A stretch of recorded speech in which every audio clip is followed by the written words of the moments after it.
Okay, so I think we're reading poetry today, but we have not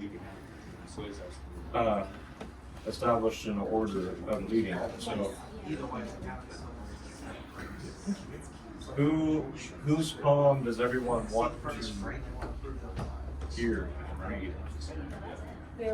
Naomi's. That's what I figured. Naomi is the top one for me. And Isaac is the second. If anybody else seconds that. Yep. Yeah. First for everybody else. What? The coffee check. This is the music stuff though, so we will have to connect to the. Go ahead and get connected now. Okay. So if everybody wants to pull up Naomi's poem, I'm going to work on getting the music going.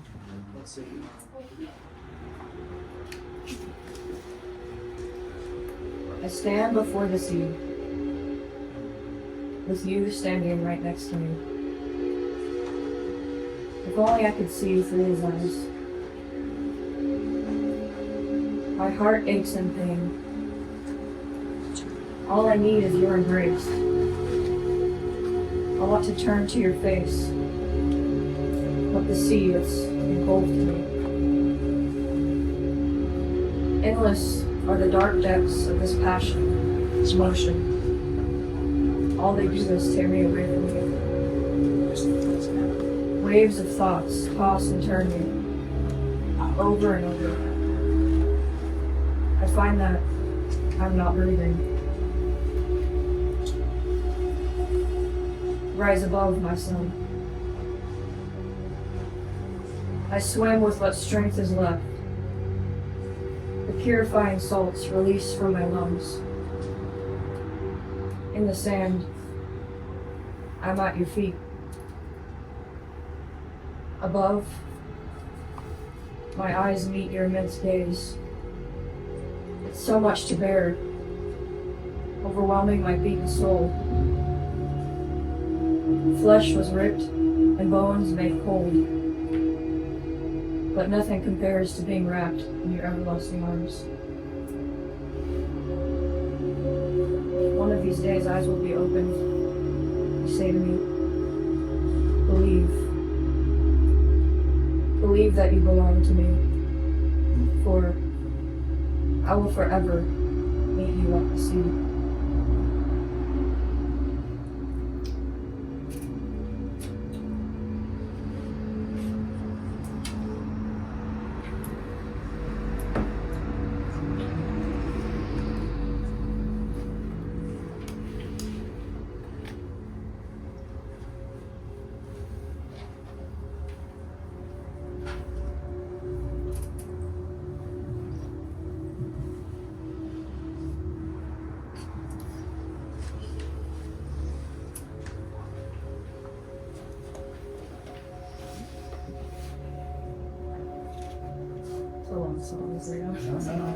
Just background music.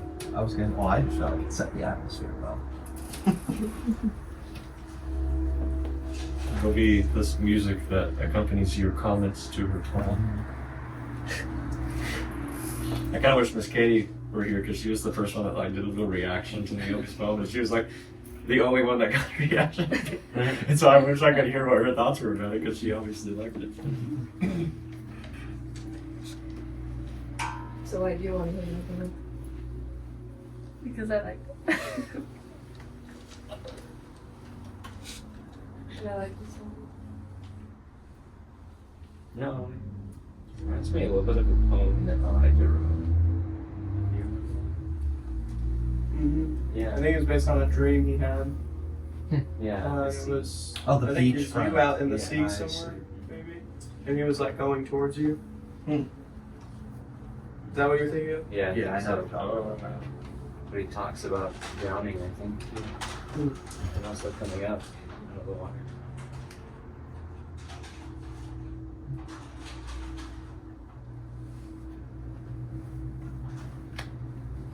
Interesting. Just last night, I was thinking about the ocean and how my soul is like the ocean. So the line where you say, endless are the dark depths of this passion, emotion. All they do is tear me away from you. It just reminds me of that kind of reflection I was having, I thought of myself as like the boat, and so it kind of made me think of how people talk about hope being like as an anchor. So it's just a strange. It was just kind of a sort of random connection that I had, but at the end you say believe. So I don't know. I just think it's interesting how my own thoughts last night kind of connect to this poem.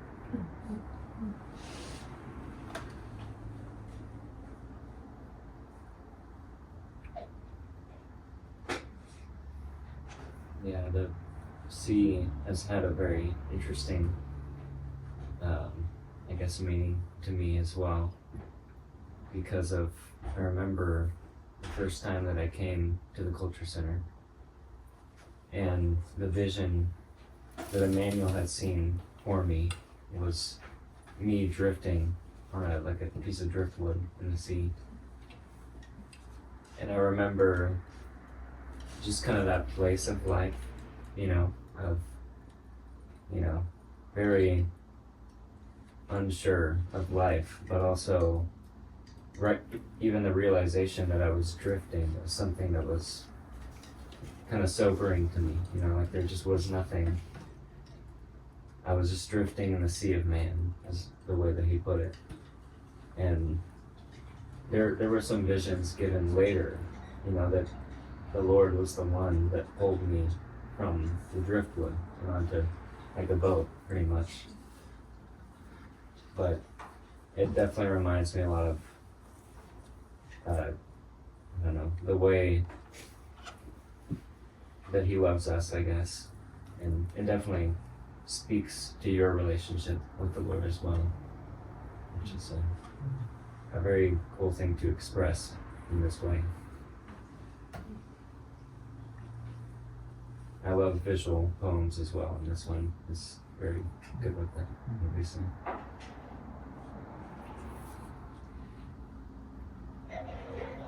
There are certain objects or concepts I often associate with certain people.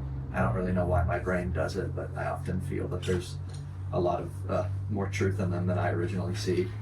And what I have always seen when I look at you is a pearl. And so I always appreciate when your poetry uses imageries of oceans, because I feel like I can understand them a lot through that context. And the line I appreciate most, I think, is the purifying salts release from my lungs. I think that in a way the ocean is a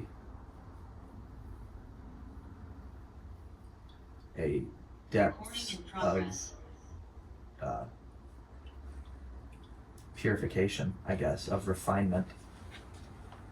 And you think of what happens with pearls, how all of the sand and the salt and the pressure forms them inside those shells and creates the beauty and the pristine condition of them. And it's often the more tumultuous the environment, the more pure selection you get. So I can't help but think of that with this poem, of you being pulled out of a process of purification into something new. That's just my I like what you said about the pressure helps make the pearl. I feel like that's a very cool concept of growing through struggles and how that builds you up. Mm-hmm. Very much so. I think that the season you have been in, we all are in, still go in and out of, is an ocean of purification. And I think that the Lord extending a hand in that way is a calling out of that. Not that we are, completely purified, but that there is something beyond that He wants us to see. The sequence of things I think is interesting, because you start next to him or with him, right? It's Yeah. not describing like, because what it could be describing is like a moment that's supposed to follow everything that you described first. So like I stand before the sea with you standing next to me. Maybe that's talking about what you're gonna get to, and then you go through everything to get there. But what I read it as is that's where you start, and then you go through your experience in the sea, and then you end up next to him again. Is it the second one? Okay. That part of it is interesting to me because what that shows is that it is you, I think, as you describe in your poem, that departed from that place for a time, rather than it beginning with you not seeing him anywhere and having to find him. So this doesn't really communicate loss to me as like you're in a state of directionlessness, even though you are facing the chaos of the ocean. It's what I guess I could say is it's almost as if you are being baptized. Like you're standing with him, and then you are submerged, and then you come back. So you go through like this experience that is necessary for you to be able to do the very thing that you wanted in the first place, which is to be able to see through his eyes, as you say in the very beginning. And then he says at the end, I will forever meet you at the sea. So he will always meet you in this place where you're willing to lay down your life in what is kind of a way symbolized by a baptism. So the giving up of yourself to what seems to be the confusing and misleading chaos of our earthly or fleshly experience. But the reason it is painful, the reason it does feel chaotic, is because something is being taken out of us, something is being purified in us, as you say with the purifying salts. So only just now did I really see it as like you're kind of describing a baptism, which is interesting. And he's there the whole time. I can see him standing over you the whole time you're experiencing this. You know, it's interesting because I also had a dream a little while ago that I could not see. Everything was really blurry and I fell in the water. And my father pulled me out. And it was like I could see everything clearly.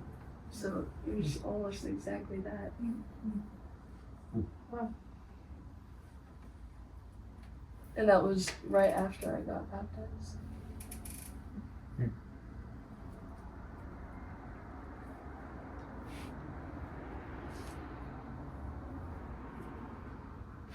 Yeah, the way I saw you describe the sea was more of actually like,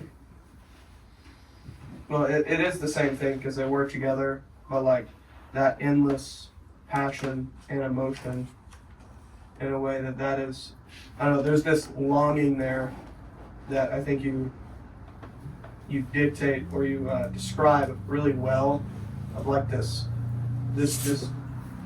desire to want to be close, but that gap of the sea there, where your mind is, your thoughts that are tossing and turning you, and your emotions that are kind of swirling you around every which way, but there's still even a desire in that place of that soul, of that emotion, where you do feel far from him, but there's a longing to be close.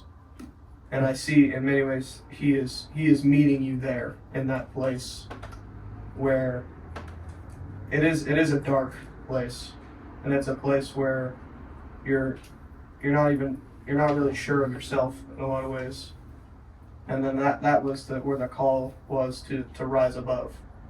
So yeah, I think you described it really well.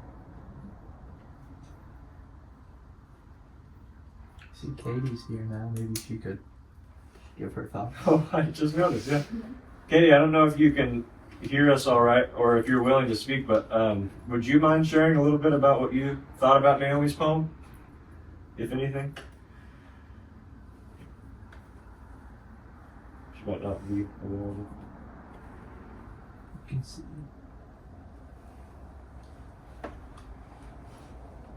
Sorry. Anyone else?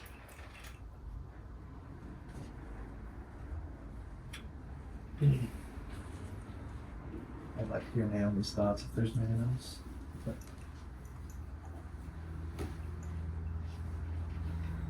If you are. Yeah, you guys all did a really good job of kind of like combining all of that meaning together and what I was trying to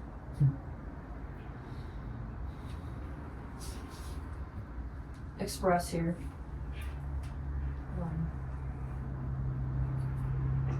Yeah, I definitely find myself at the sea a lot, and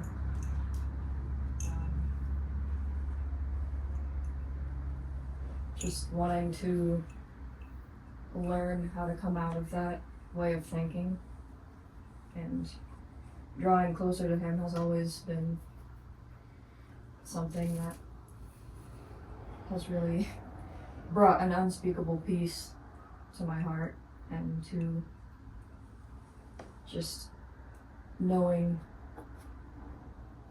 that that's his desire, is to always, is for us to desire that too, and to draw close to him through what we might not understand, and through all the chaos of our thoughts, and even if life is chaotic, just through everything, the relationship with our Father being the most important. And I don't know how to say that without saying cliche, but it's just, I've been really thinking about that and doing that in my own life recently, as much as I can, and as much as I guess I'm able to remember, because I feel like we can get so caught up in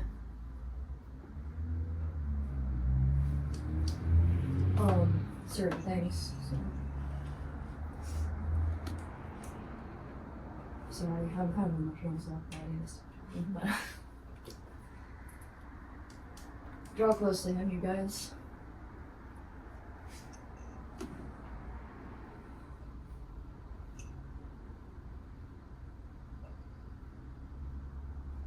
To pray over this, pray over your peers and this people.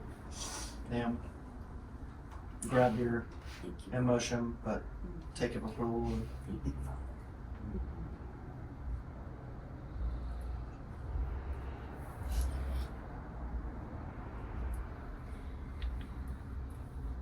Lord, it's hard to think that you have always been there. Always. And you always will be.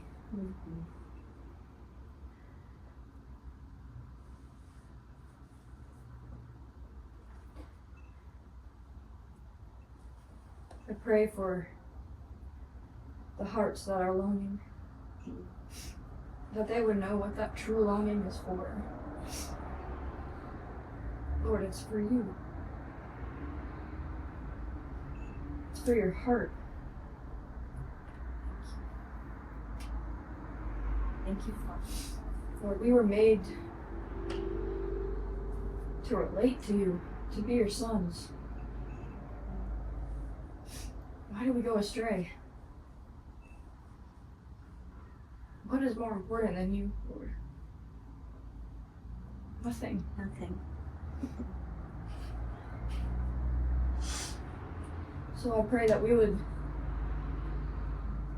know you. And that we would live to know you through each other, and or through the relationships that you bring. We are so honored to be chosen. Thank you. Thank you, Father. Lord, may we not fail this opportunity to be new and to be a new way, another light, like your son, Jesus, who struggled just like we do. But Lord, he chose you. So may we choose you.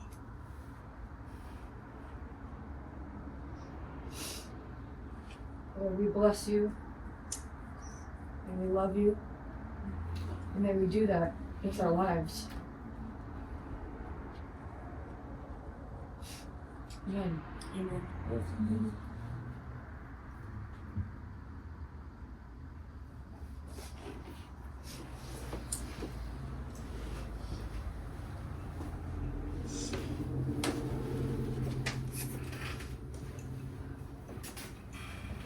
Okay, I guess we can move on to Isaac's poem, if that was the next one you guys wanted to read.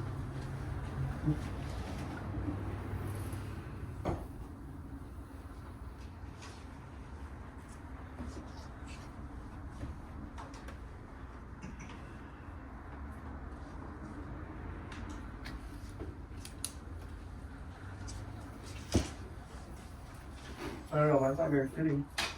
Huh? What do you mean fitting? See a very different, June's very different. Difference. Hold on, let's look at-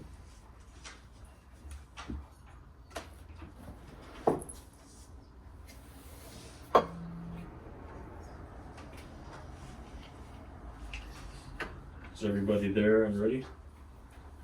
Cheers.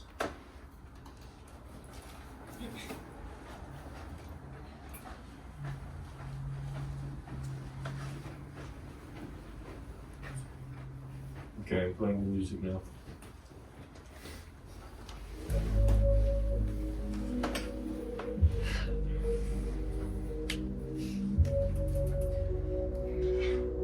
You see it, don't you?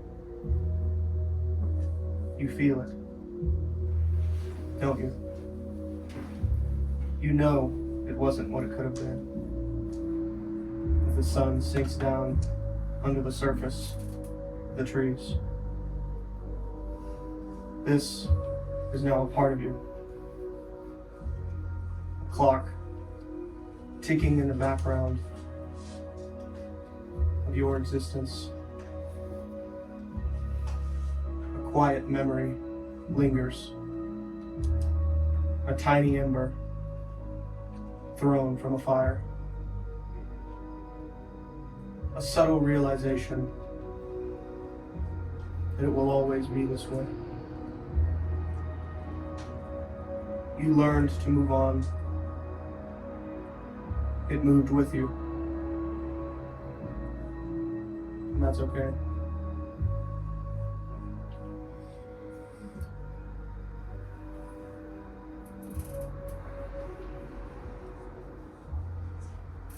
Okay, Jaden, you first. Let it play a little. Linger in it. Okay. Some poems don't end when the words stop. Music stuff.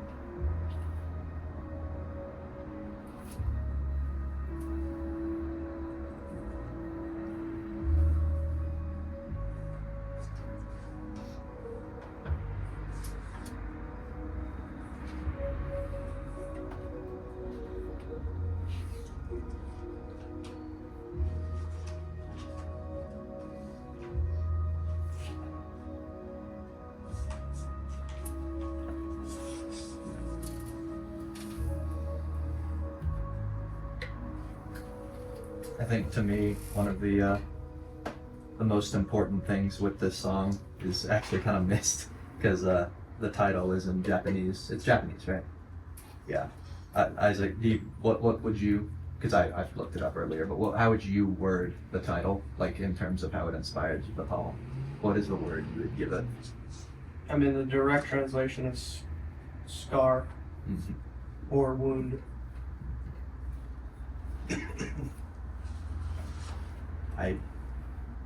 That like completely having that knowledge for me completely transformed the meaning of the poem,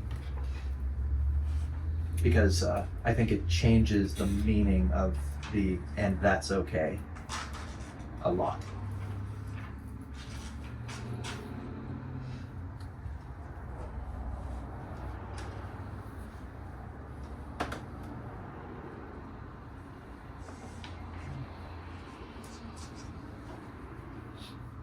Reminds me kind of long suffering, actually. I could see it as like maybe you yourself, or even the Father, reflecting these thoughts. They can go both ways. I think to me it speaks more of an incompleteness that I don't think I would personally attribute to the Father. Maybe I'm just not seeing it the way you are. Yeah, I'm seeing it as like almost like a patience that he has with us, even when we miss the mark. I get what you're saying now. You're reading it from the perspective of you, and the Father is talking to the you. I get what you mean now. I can see that. Yeah. Yeah, I think the individual being addressed, the you in this context, I really appreciate the "and that's okay" directed towards the person. I think of personally deep scars that certain experiences can leave, not necessarily physical, that kind of linger in the back of every experience you have. It shapes the way that reality transmits itself to you. And the acceptance of that I really appreciate, because it comes from a heart, I think, of it's okay to not be complete. It's okay to not be perfect. It's okay to not yet be where you're wanting to be. It's okay to acknowledge that scar, because that's the first part of it being allowed to heal. That's why I think the interesting concept of this is when it comes from the perspective of someone who isn't seeing the big picture. And that's why I personally view it from the perspective of like someone addressing themselves as you, as you know, we can often do in our writings or even in internal dialogue. Yeah. But a subtle realization that it will always be this way comes to me as like this dawning of how impactful this scar was. This is something that you didn't even realize is defining your existence in a way. And it starts with that, and there's this panic, in my opinion. But that panic is soothed in a way with the "and that's okay." Because it is something that exists. It is something that is shaping you, that is almost a part of you now. But that doesn't mean that it always does have to be that way. It's almost a reassurance of the conclusions that I think we often try to reach on our own. Yeah, I think what's powerful in it is that there's obviously a realization of, you know, something that could have been, you know. So it's not like, and that's why I think my heart kind of went toward like the Father, because it seems like he would be patient with the one who's willing and looking for a change, you know, and who is wanting to not just miss the mark continually. But obviously this person, they see it and they feel it, and they know that they could have done better, maybe. But And that's what I feel like it is. It's that burden being released by someone else. That scar, I think that the beauty of this to me is that it doesn't try to portray a collected thought from start to finish. Like I often do with my poem. It's like I have an intent in mind, and I try to express that intent from start to finish. I think, and I don't know if this was your intent, Isaac, but this is how I interpreted it, that there is a changing in how this,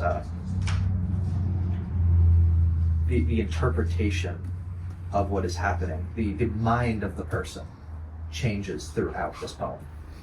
And I think it starts with first a realization of this wound, a realization of this scar. And then it transforms into this guilt and almost this panic of how pervasive this wound is. And then it ends with a comforting of, and that is okay. It's okay that this wound is here. It's okay that it is big, that it does affect you. And that is not what defines you. You know what I mean? And I think that there's a subtle change there that I personally see, and I would really like to know what Isaac's heart is with it. I kind of see a life principle explained through the poem here. Kind of what you guys talk about, like wounds and scars and stuff. I think people deal with pain or circumstances in different ways in life, especially with pain or hurt.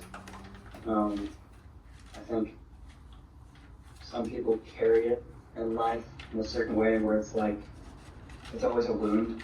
So it's always an open wound, and even if it heals, it's always scratched like a scab and always open back up because of the way it's dealt with in life. Like it's something that is carried and affects you and defines you, like kind of like Jaden was saying. But even with the name of the song, I think, well, from what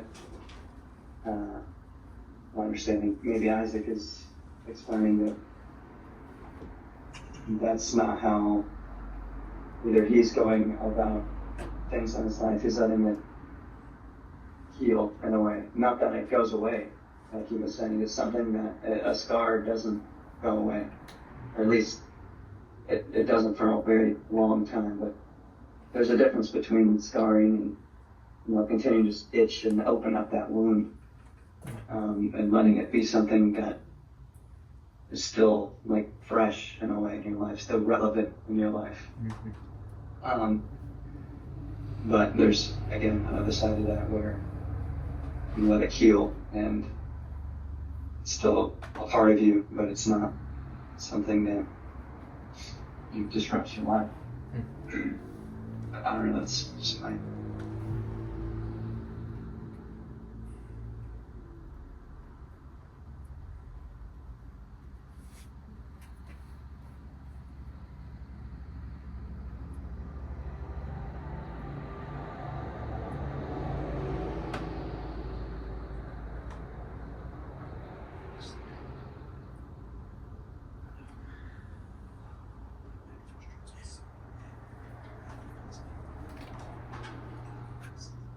The it and the this in the poem is what I think makes it most is the most mysterious part about it, the most ambiguous part about it. So hopefully this doesn't come across as too analytical, but it's helpful for me to think out loud to better understand. So like, there's an acknowledgement of the it as existing in the very first stanza. So you're not ignoring it as, not a thing. It is a thing. It is present and it's real, whatever it is. Mm-hmm.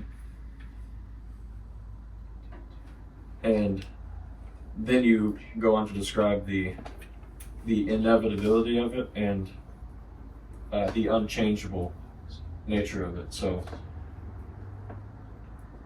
it isn't what it could have been, and as the sun sinks down under the surface of the trees is kind of what points to, like, it's bound to happen. You can't change that. So it's moved on. Or basically the time in which you would have been able to alter or change or improve it or whatever is past. That's you've you're not there anymore. You have to move forward, basically. So, further affirmed by this is not part of you, a clock ticking in the background of your existence. The clock part was interesting to me because the first thing I want to think is that with something being timed, it's like it has a limited duration. But maybe this is pointing more to you are now going to witness just how long it stays with you, because now the clock has started. Again, it's still kind of like that kind of analogy still feels more of like it has a limited time. But maybe you'd be able to explain more of what that is meant to indicate. And then this is the most hopeful, apart from the last line, but this is the most hopeful part of the poem for me. It's where it says, a quiet memory lingers, a tiny ember thrown from a fire. So that is like all you have left of that past era or that past season of life. And the imagery kind of also feels like the ember can reignite something, because it still carries the energy or the life or the heat of that past time. But maybe it's also just intended to be kind of like this portrayal of things being just a very small and insignificant version of what they used to be. That's another thing that maybe you could describe a little bit. And then a further affirmation of the fact that this is just how things are going to be. When you say it will always, the realization that things will always be this way. But then as others have said, there's a settlement with that, because you're not going to collapse in this place of realization, of having reached a place that you can't turn back from, but you're going to keep going forward. And I see this whole thing, this is kind of depends on what the it is, but I see this as kind of speaking to yourself rather than to another. That's how I read it, for sure. Yeah.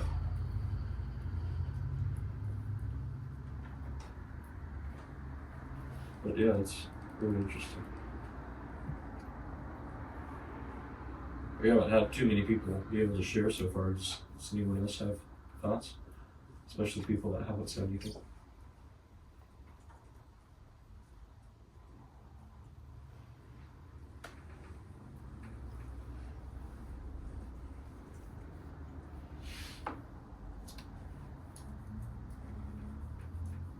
As much as you are willing to share, but I really would love to know your heart with this one.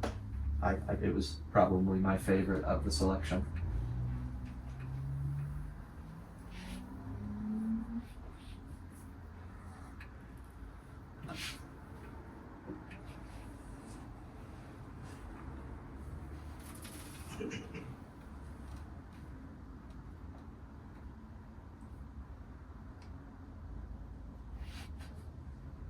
Yeah, what motivated the song or the poem mainly was I had found that song, and I really, what I've always really appreciated about that artist is how they can convey things without any words. Like he's really talented at, like, even just I don't know, something about the way that he does it. But with that song particularly, there is this it's a reminiscing in many ways. Like when you're listening to it, and there's this uneasiness in the reminiscing. Like there's still something there, but there's also this settledness, as if nothing is going to change, and you can actually feel that in the song. And so a lot of it was just listening to the song and kind of actually seeing how it resonated in me, and trying to understand, like, even the heart out of which the song was written, or why. And so a lot of it is following that song. But yeah, no, you're pretty spot on in a lot of what you're breaking down. I try to kind of add different analogies to kind of all point towards yeah, there's not one solid image, but each thing kind of points towards the overall, which is it is learning. It's a learning how to actually properly grieve something, and like Elijah said, not let it dictate your life. But it's also a recognition that with that kind of pain, it will always be there to some degree. I helps me understand it a little bit better, your description just now, because while you were talking, I was like, how does Remain, the title of this poem, work with everything that we've understood so far? But the way you describe it as like a way, as like a processing of grief, is that how you put it? Mm-hmm. There's the scar aspect of it, which is like the song's title, is how you continue to carry what you cherished with you, but in a form that seems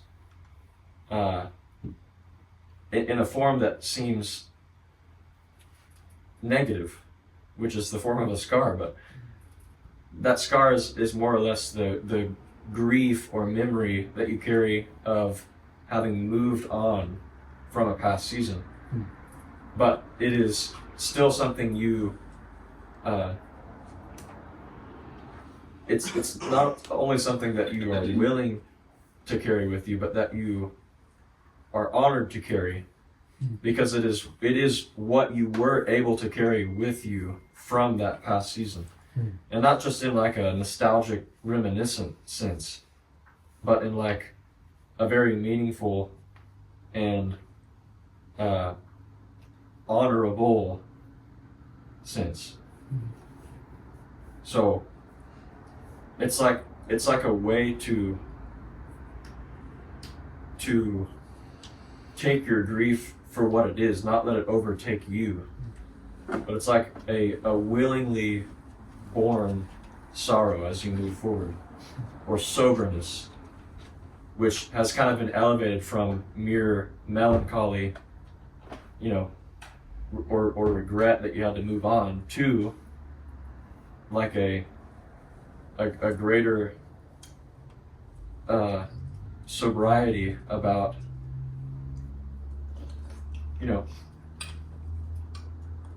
what you have moved on from and what that did to you. So it's memory in the form of a scar that you carry honorably. It's kind of an interesting way to see it. If that makes any sense with what you were writing.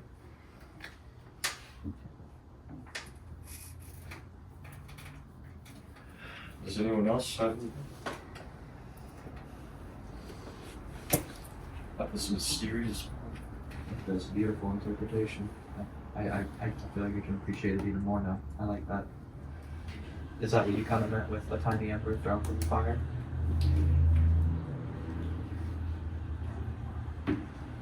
Yeah, I mean it's pretty close. The fire itself is the source of the pain. Yeah. It's like the direct recollection or being there in that place, which is the fire is very intense. It's very hot. It's very passionate.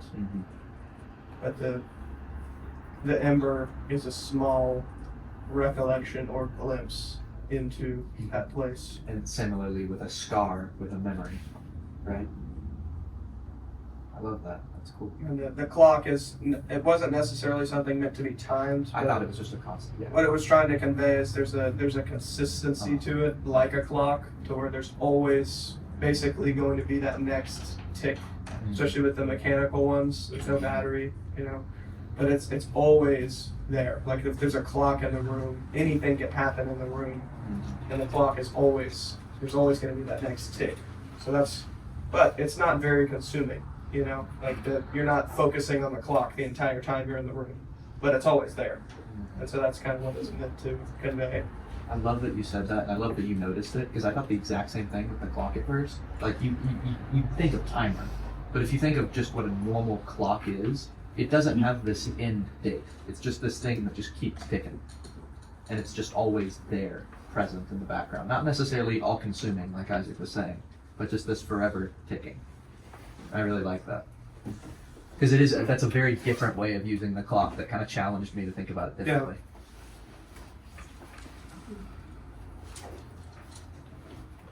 Well, we kind of got short on our time today because we got a late start. And starting another poem would, I think, go too far. So, I'm good with those two. I think those were the fan favorites we wanted to go over. good.